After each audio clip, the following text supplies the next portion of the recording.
Welcome to Creating Connection with me, your host, Dr. T, where we will navigate being human together. We'll do this through conversations, exploring the challenges and joys of life, uncovering insights and strategies to create meaningful connections, to foster personal growth and find solace in the collective wisdom of our diverse community. Drawing from a unique blend of academic expertise and personal experiences, I will dive into the joys and complexities of aging, death, dying, grief, and body image. With a blend of humor and compassion and understanding, we will forge connections that transcend geographical boundaries and unite us in our shared humanity. When we come together, the possibilities are endless. Creating Connection with me, Dr. T, starts now. Hello, everyone. I am your host, Dr. T, and you are listening to Creating Connection on Transformation Talk Radio. Stay with me for the next hour or almost hour as I dive into the concept of aging mindfully. And I say almost an hour because, I heard somewhere that Mercury is in retrograde, and man, we had some tech issues. I think it was all on my end. I don't know. Anyways, here we are together, and we're going to be talking about aging mindfully. This is a topic that is near and dear to my heart, and it's also a little bit celebratory as my birthday was yesterday. So I am celebrating my 54th birthday with you all on air. And I don't mind saying my age. I actually am happy to each year say my age. And I have had interesting conversations recently where I've had some people say things that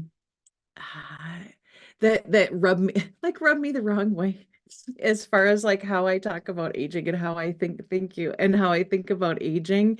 And I always have to check myself, right? Because ageism is one of the isms that is just alive and well, and it's so baked into our culture and humor and the card aisle. And so I am very tuned in. And so when I think I hear, ageist talk, then I'm like, oh, do I have a heavy, deep, and real conversation, or do I just say, I think they just meant well with their well wishes and in whatever stage they are in how they talk about aging. I had the good fortune and really joy of being able to talk about um, topics of aging with undergraduate students while I was going to school and then working at the University of Nevada, Reno. What was always fun about those, each semester, I would look out at my, students who were anywhere from maybe 18 and, into their 20s. And I would say, everybody's aging. And that was our motto in the gerontology academic program, is everybody, B-O-D-Y, is aging. And we are, it is something that happens over the life course. This isn't just like you get to a certain age and then you are aging. You are aging throughout your lifespan.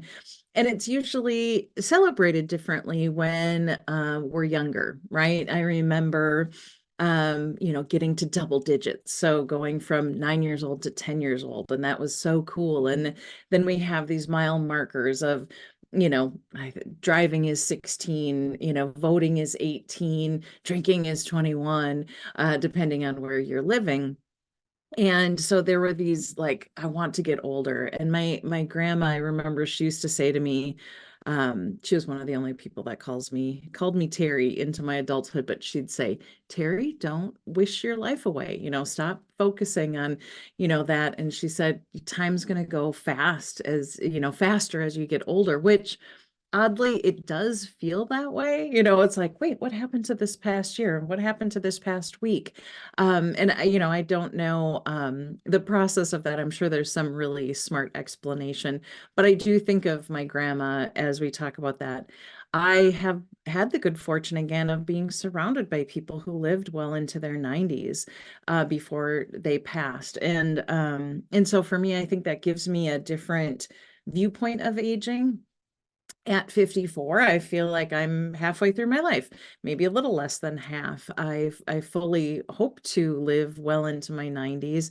And I'll emphasize that living well, right? Because I think when we talk about aging, what comes up in conversations or in my research is that people don't like they get fearful of what could happen when they age, right? And they don't want to be tucked in a corner, or they don't want to have cognitive issues or physical issues. And I'm again not here to say that all aging is easy peasy lemon squeezy, but it really is, I think, a privilege, and that's how I approach that. There's a couple of great books that I'll be referring to, but I'll hold them up here and make sure that I'm holding them up. So this is called Breaking the Age Code. This is by Becca Levy. She's done amazing, amazing amounts of research on aging, and this book has really practical ideas of how to like become aware of ageist attitudes and actually dig deeper so you can start shifting those thoughts, because again, it's that ingrained thought process, and we don't often think about it, right? And then it becomes this internalized ageism. So Breaking the Age Code, and I'll also have these linked in the notes. This book called Generations, this is by Jean Twenge. I think I'm saying that right. But it's the full title is The Real Differences Between Gen Z, Millennials, Gen X, Boomers, and Silence, and What They Mean for Americans' Future. This is really, really, well, both books are fabulously written and well researched. And if you're curious about, kind of understanding those things, and I'll get into why I think that that's important to have those intergenerational activities and interactions.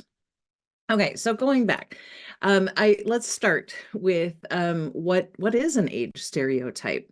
So that is a limiting belief that prevents us from seeing the full potential of individuals.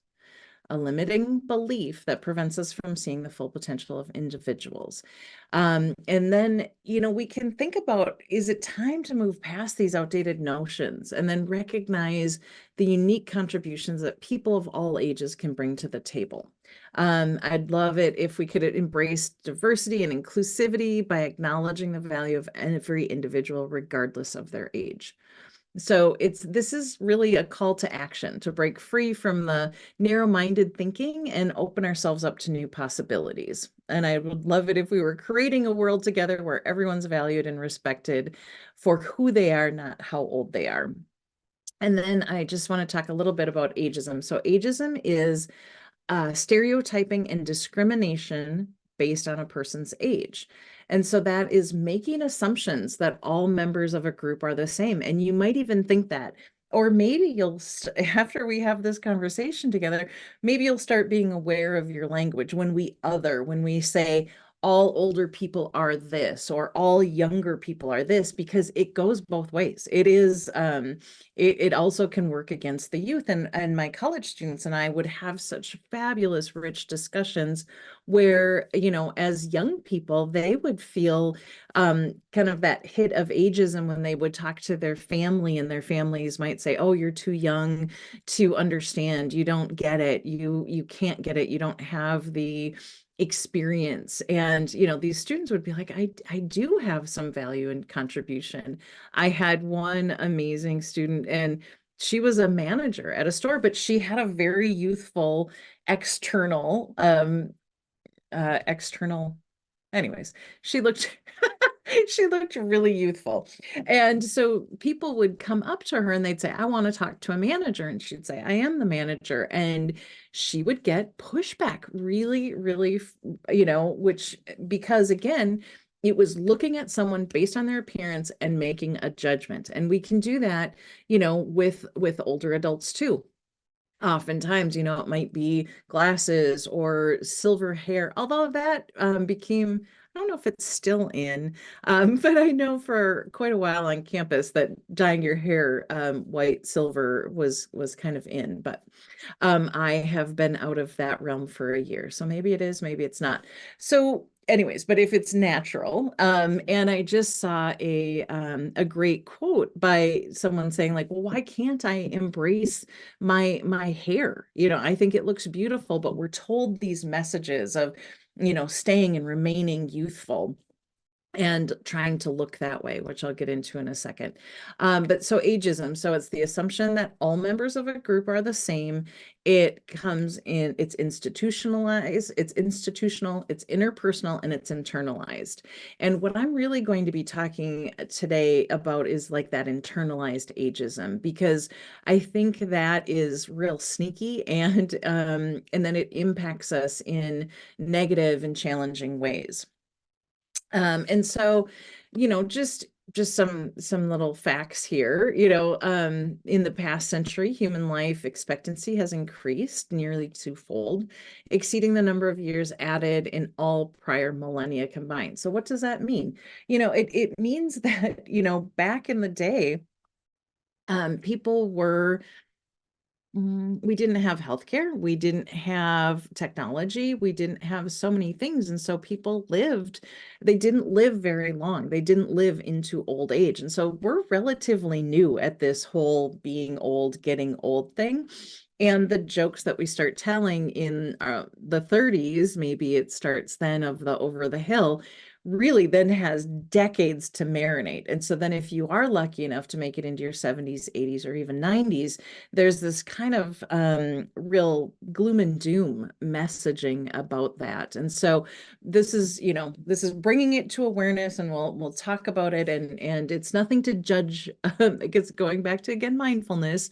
That is paying attention on purpose. So I'm asking you to pay attention on purpose to aging, and then non-judgmentally. So if you could do that non-judgmentally. So as you start to, think about how you talk about aging, how you talk about other people's aging, maybe what you see on TV or in the greeting card aisle.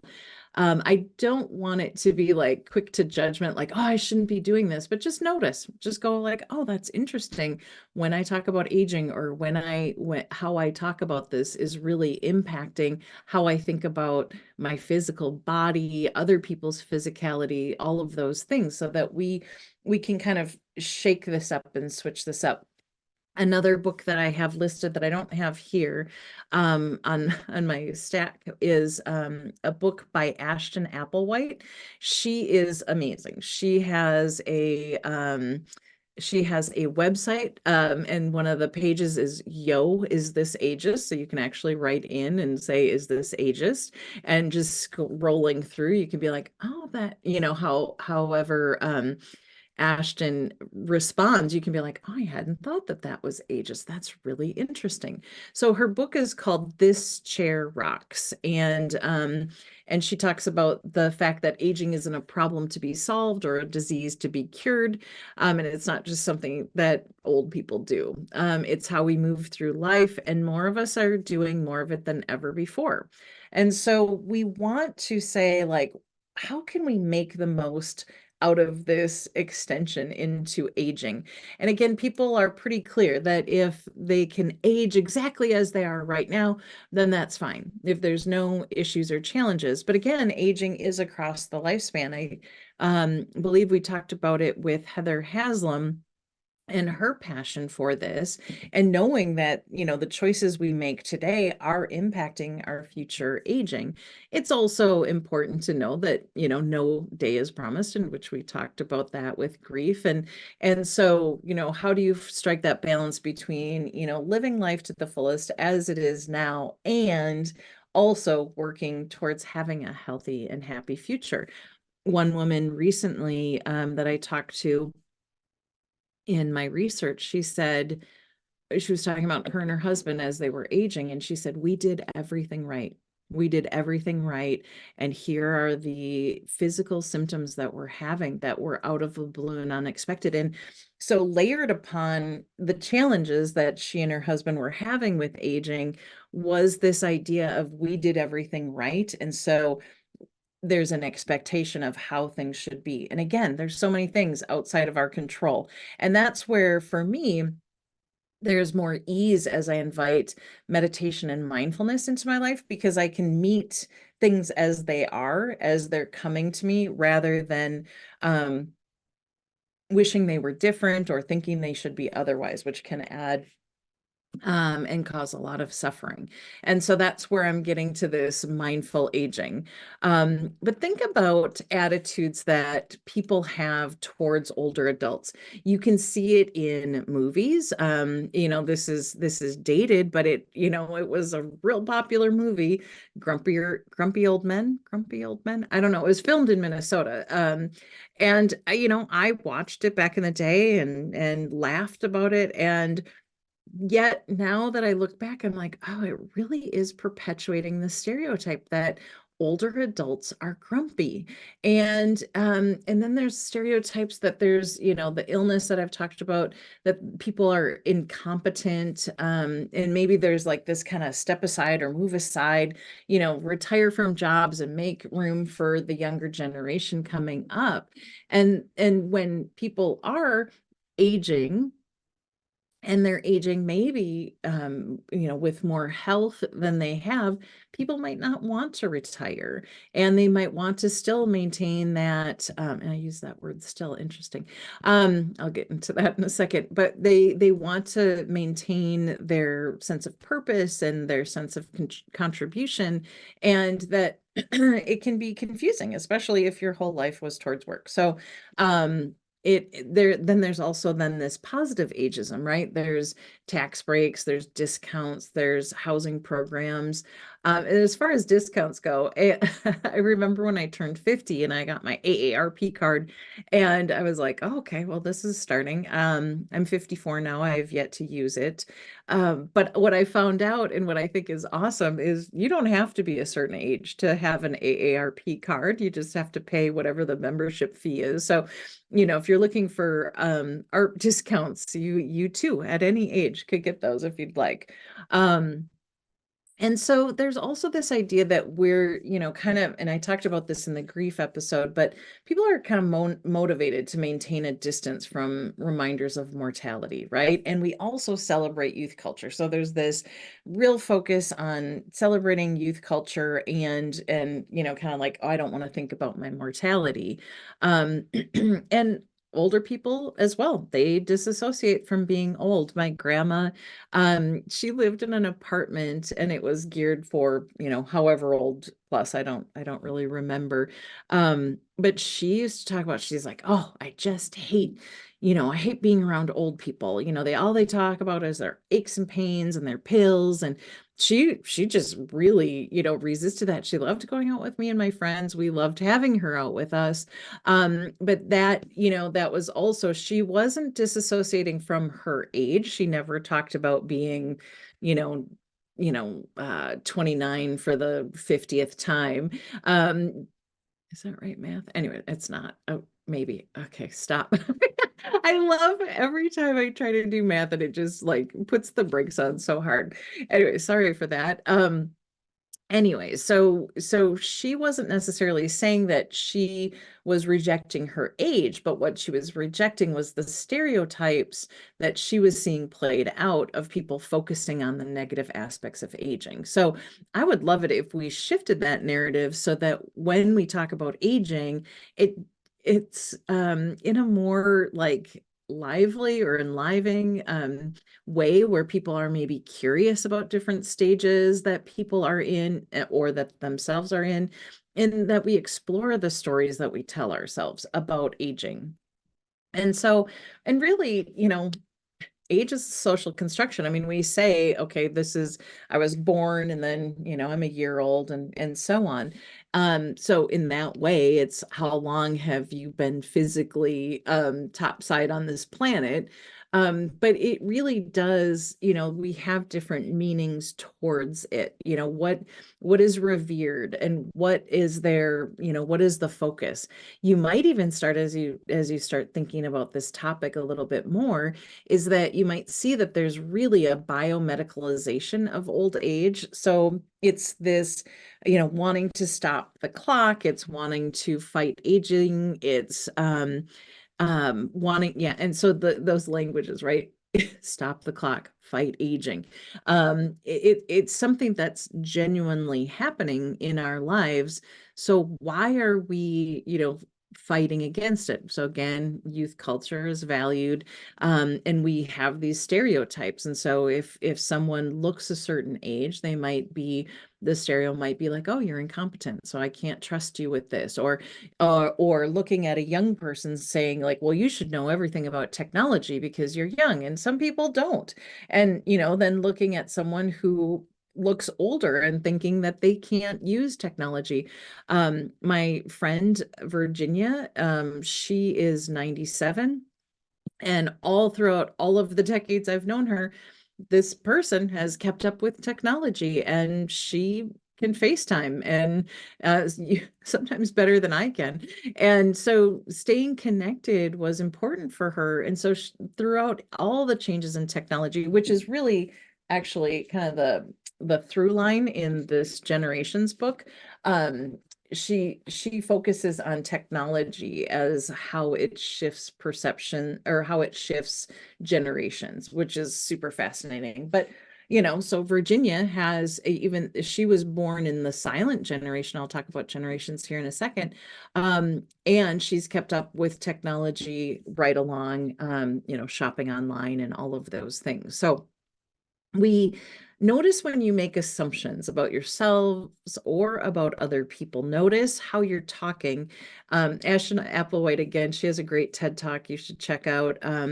But she talks about how, for the longest time, she was kind of having issues with her knee, and talked about, oh, it's aging, until she was like, oh, wait a minute, my other knee doesn't hurt and it's the same age. So in what areas of your life are you saying like, oh, this is due to aging, and perhaps it's not just aging, and there's something else that you could change or do to support what's happening, versus just kind of that, downward slide of your own mortality. So talking a little bit about generations. So we have, again, it's socially constructed. They're grouped, which makes it easy for research and talking about kind of shared experiences. And of course, there's always going to be an exception to any generation discussion. So there might be someone who's doing it differently, and other people who are kind of fitting right into that generational kind of conversation. But just to give you a sense of what we have going on for generations, there's the silent generation. So silence, their ages, I okay. Anyways, up to 99, age 99 right now. Then there's boomers. And boomers are from 1946 to 1964, which is a huge age span. Some research now is like breaking that down so that there's like boomers 1 and boomers 2. So let's just say, I'll go by that. So boomers 1, they would be ages 70 to 78. And the boomers 2 would be 60 to 69 years old. So if you think about that age, is that right? Anyway, again, stuck on math. You can correct me in the comments, or maybe I'll correct myself in the comments. But there is a wide gap here of experience. It makes me want to get my calculator. I think I did something wrong in my notes. Anyways, I am not going to get stuck on that right now. But just know that if you were born in 1946, you are having a very different experience from those born in 1964. And it is, so when we say boomers all do this, or then it's not necessarily fair, because they're having different experiences. Then there's Generation X. That would be me. That's my age range. That is people who were born between 1965 and 1979, so ages 45 to 59. And then millennials, those are folks that are ages 30 to 44, born 1980 to 1994. Gen Z are, so some people call them, So Gen Z or iGen, I small I and then GEN. So for the iPhone generation or Zoomers, those are folks born 1995 to 2012. So ages 12 to 29. So again, if you think about, the experience that a 12-year-old is having is vastly different from an experience that a, 22 or 29-year-old are having. So think about that as you think about generations, and when we say this generation does that, because yes, there's going to be individuality. Yes, we're looking at things that are shaping this age frame of when you're coming to age during certain things, but it is fascinating. So I do recommend that Generations book. And now for folks born after 2013, some people call them polars, and other marketeers have called them alphas. So we don't really have a name that is set for the folks born after 2013, which is interesting anyway. So that's Generations. Look at this book to learn more, and then start thinking about, do you think you fit into a generation? There's a comedian that I love, Liza Schlesinger. I kind of mess her name up, but she has a special called Elder Millennial that is fantastically funny. So if you're looking for a bit of humor as you roll into the week or weekend, I highly recommend checking her out. And again, it's making observations, it's thinking about things, but not getting in this judgmental or like stuck. That is my deep request as you look at aging. And because I would love it to be, an approach that is thoughtful. I want there to be, conscious, intentional, awareness of growing older. And I'm not going to say embrace it, because again, there can be some real challenges. And there can be challenges at any age, right? Like, it's not like just because you hit a certain age, that's when all the challenges are. They might be more obvious, but they might be more rejected because of what you associate those challenges with, right? So if you talk to someone who is, in their teens, and they, um, do something to their Achilles tendon, that's going to be a very different, kind of conversation than someone who does it does something like that in their 50s, right? Because people will blame it on age. And maybe there is an age factor. There's also, as we're talking about the stereotypes of aging, I won't dive into this too much, but I want to just point out and talk about ableism. So when we think that we have, certain abilities, and, people at any age can have physical challenges or need assistive devices. It's not just at a certain age. But if you think about, kids will have those dress up days at school, and they'll say, dress up like grandparents, or dress up like 100-year-old. And it is, if you look at pictures, it is gray hair, glasses, usually using some sort of assisted device. And so that's where it's starting, right? So when you think about, this is how I'm looking at aging, or this is how I perceive aging, even starting in those grade school ages, and then then decades pass, and all of a sudden you find yourself in that age, right? So let's challenge the notions and stereotypes that are associated with age. And also, don't look at the examples or the exemplary people, right? So there's you'll see a news article where woman 89 becomes weightlifter. That is great. That's very exciting too. And then, there's people who aren't able to do that. And so we then say, like, oh, that is positive aging. And so aging is like every experience, right? We're individual, we have life experiences, we have privileges, we have challenges, and it's going to impact that. But overarching all of this is our cultural view towards aging, or when we other it or talk bad about it. So, there can be this mindful aspect of, I accept that this is what's happening right now. That's been a mantra of mine, recently, and it's so powerful. So I welcome you to try it out at any age, right? But just saying, I accept that this is what's happening right now. It's not good. It's not bad. It's just what's happening right now. And then in that mindfulness, gives you that space between what is happening and how you respond to it. So you're not just doing that knee-jerk reaction, right? So it's like, oh, I accept that this is happening right now.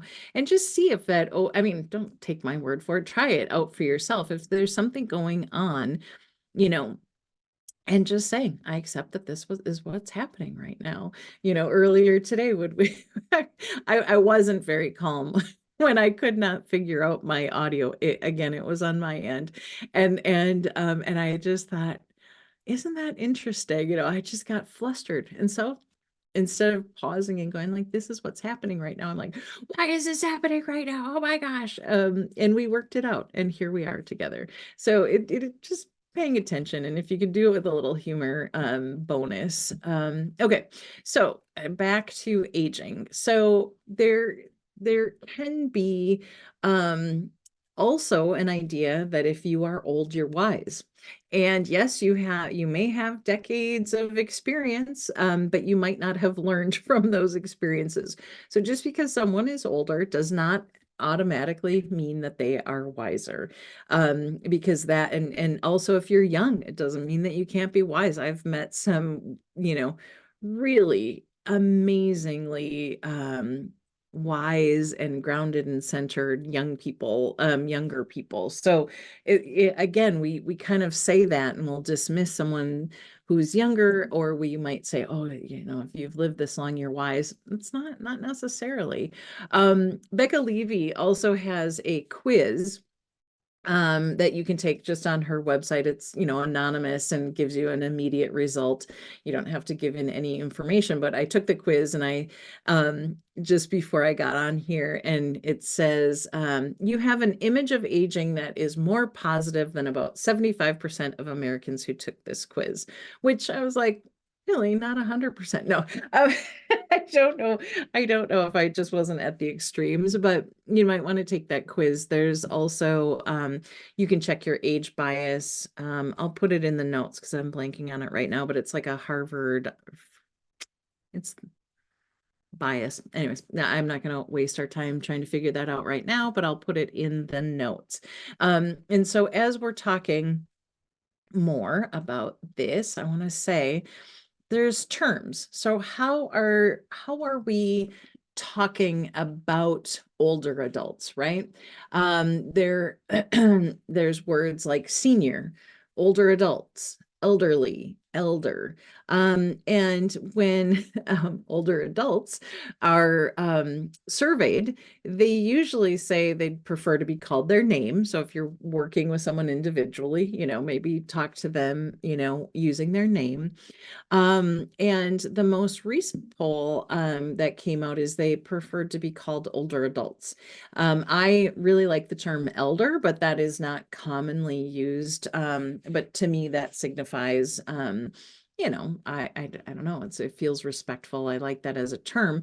But again, older adult or senior kind of were top at the list. When I was working at the university, senior got kind of confusing, right? Because it can mean multiple things. It can mean something in a school setting and it can mean something in an age setting. What I really want to emphasize, though, is using the word elderly. This is an appropriate term for sure, but think about what comes to mind when you hear the word elderly.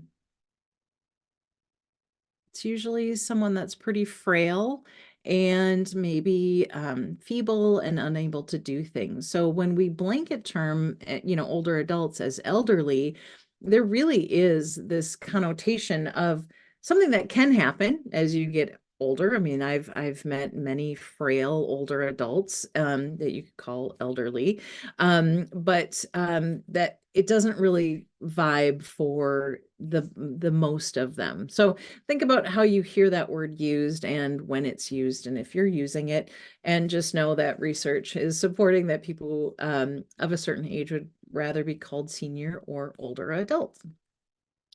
And then that gets into this idea of elder speak, right? So elder speak is a term of how people talk to older adults. And once you start seeing it, you're not going to be able to unsee it or hear it, I guess, because it's speaking. So when someone is interacting with an older adult or someone who looks older, um, often what will happen is they will use a slow, simplified kind of communication style. It might even be like sing-songy cadence that might talk like sound a little like baby talk. Using terms of endearment, honey, sweetie, without knowing them and just using it. They might automatically speak louder, assuming that someone who looks a certain way can't hear well, which is not the case. Again, my friend Virginia, 97 years old, does not use, assistive devices to hear, where other people I know who are in their 50s or 40s use these to support their own hearing. So again, think, like, let's break it down. Like, yes, we are individuals, and yes, it's helpful to talk about generations, especially when you're looking at trends and research and things like that. But really, when you're meeting someone, it's best to, have that beginner's mind that we talked about in the mindfulness episode. And, I don't know this person, and they, let's get to know them as they are. So to go back to elder speak, that would be speaking loudly, shortened statements, speaking slowly, or overly caring and controlling. And Virginia is one of my favorite people to be around. So I'll share another story from it's got to be maybe 15 or more years ago. But she and I were out, we were having lunch, we were doing errands, and I noticed elder speak throughout the day. We were at a restaurant, and the server did not address her at all and just looked at me and said, "What would she like?" And I'm like, "I don't know what she would like, ask her."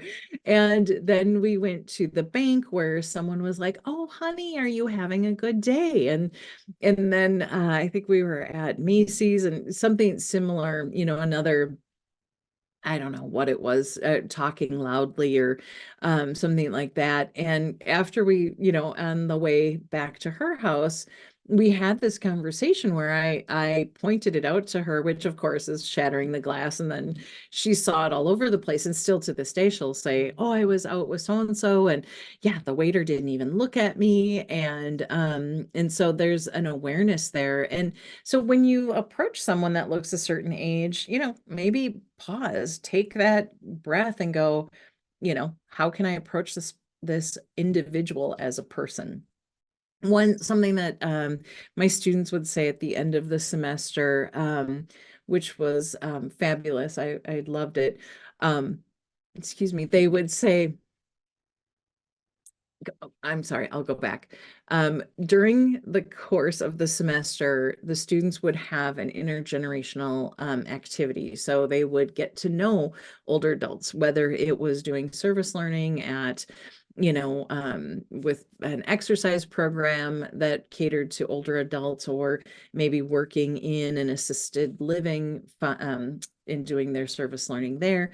So the whole range. But something that at least one student would say at the end of every semester was, they'd look at me and they'd say, "They're people." And I'm like, "Yes, they're people."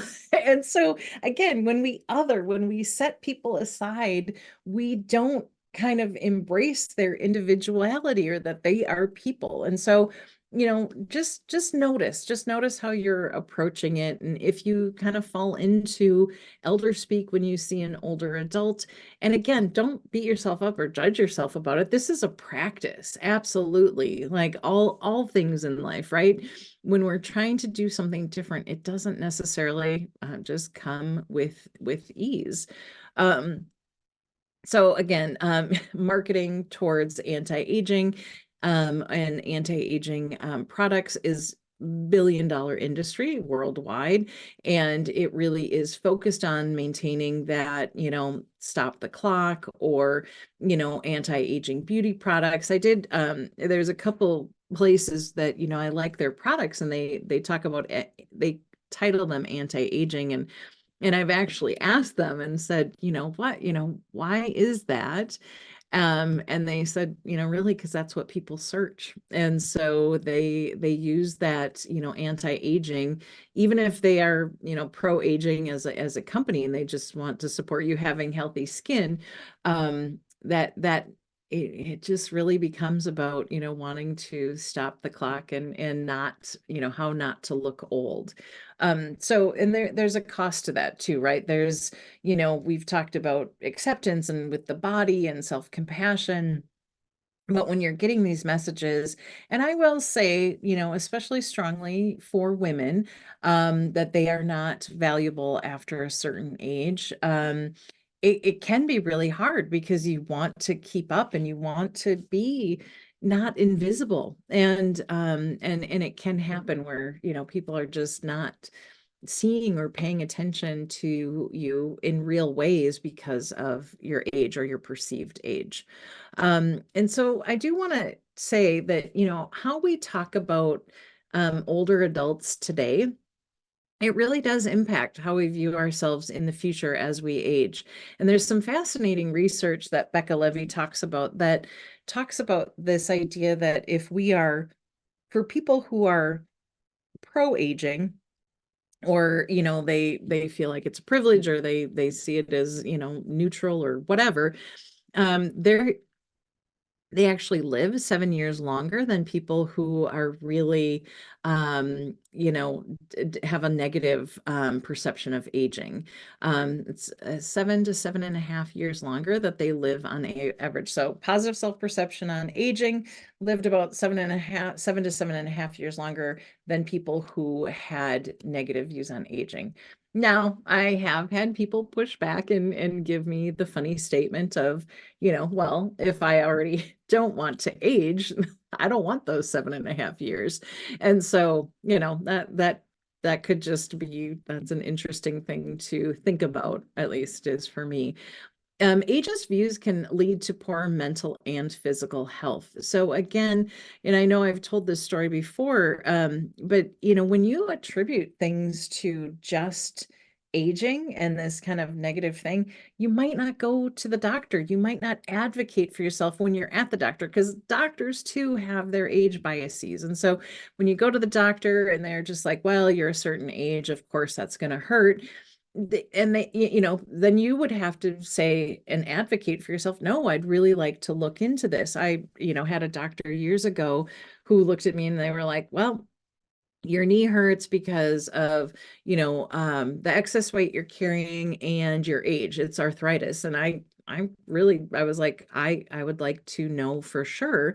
And went to, so advocated for myself and did have insurance and the ability to get a test. I had an MRI and it showed some arthritis and a torn meniscus. And so that knowledge, just helps me relate and do things differently and work and help to strengthen my knee versus just going like, well, I'm old and this is what happens. So think about your future self. Like how you talk about older adults is really setting the stage for when you are in that older adult category, and how you think of yourself. And so the antidotes to ageism are awareness, acknowledge your prejudices about aging, and age, integration. So connecting with people of all ages. So this is where, we did such a great job at the University of Nevada, Reno in the gerontology program, because so many of the classes did have that component of intergenerational activities.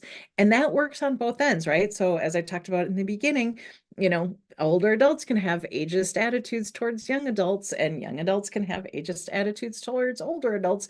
So when you get people together, guess what happens? They meet them as people and they get to know them. And, one student ended up saying something like, they were they were both so nervous. Heather might have told this story. It doesn't matter. But I love it because, both the older adult and the younger student were nervous to meet. And then as they interacted, they found out they had so much more in common, than they had differences. So when we do that with anybody that we other, we find out, oh, there's some human traits that we share, and we can get beyond kind of those stereotypes and, judgments. So those are some antidotes.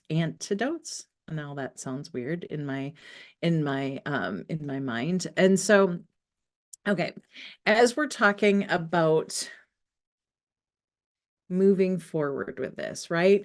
So, not in last episode, that was with Ishbel. What a great conversation that was. But in episode 12, I, kind of talked about these concepts that I love a good framework, and I'm calling it ACE. So become aware of your thoughts, get curious, and then explore the stories you have. So I'm going to invite you to ace your aging talk as you go forward after listening to this.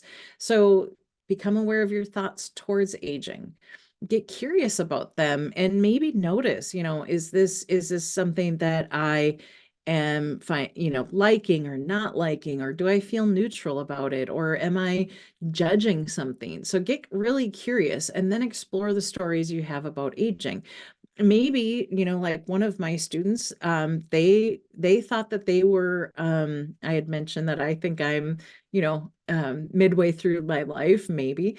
And this student at age, I think 28, 30, older adult returning student, said that they thought they were middle-aged because everyone in their family had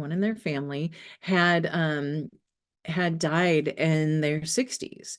And so, his belief then was, I'm 30, I have until 60 to live.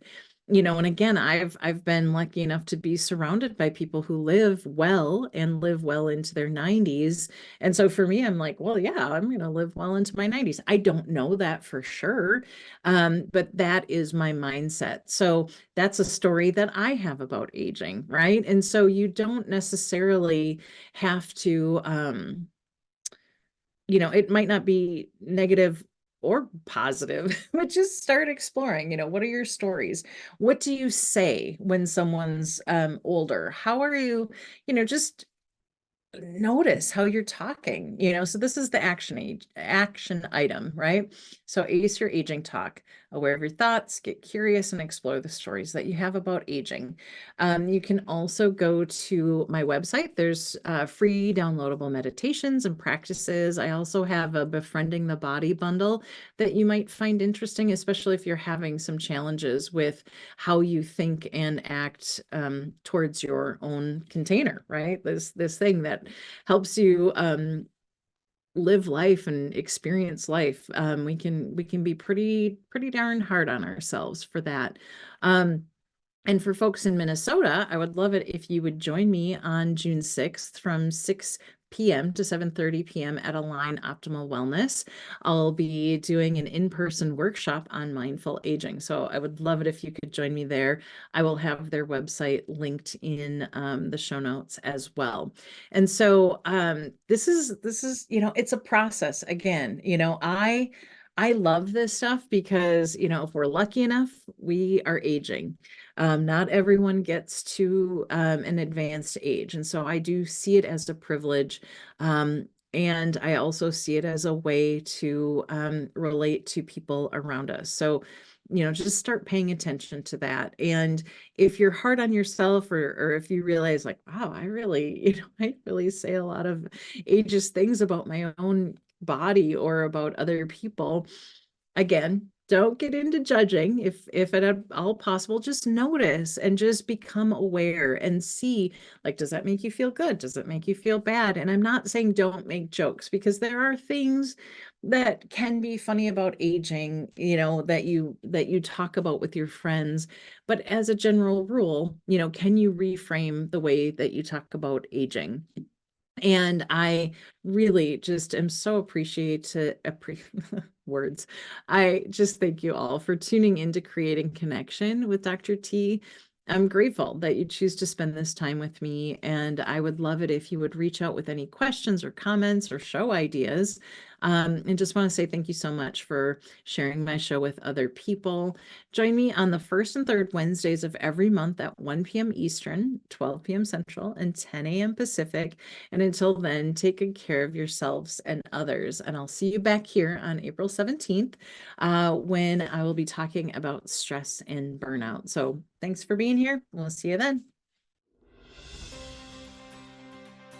Thank you for listening to Creating Connection with me, Dr. T. You can join me by tuning in on the first and third Wednesdays every month at 10 a.m. Pacific on transformationtalkradio.com, where we will navigate being human together.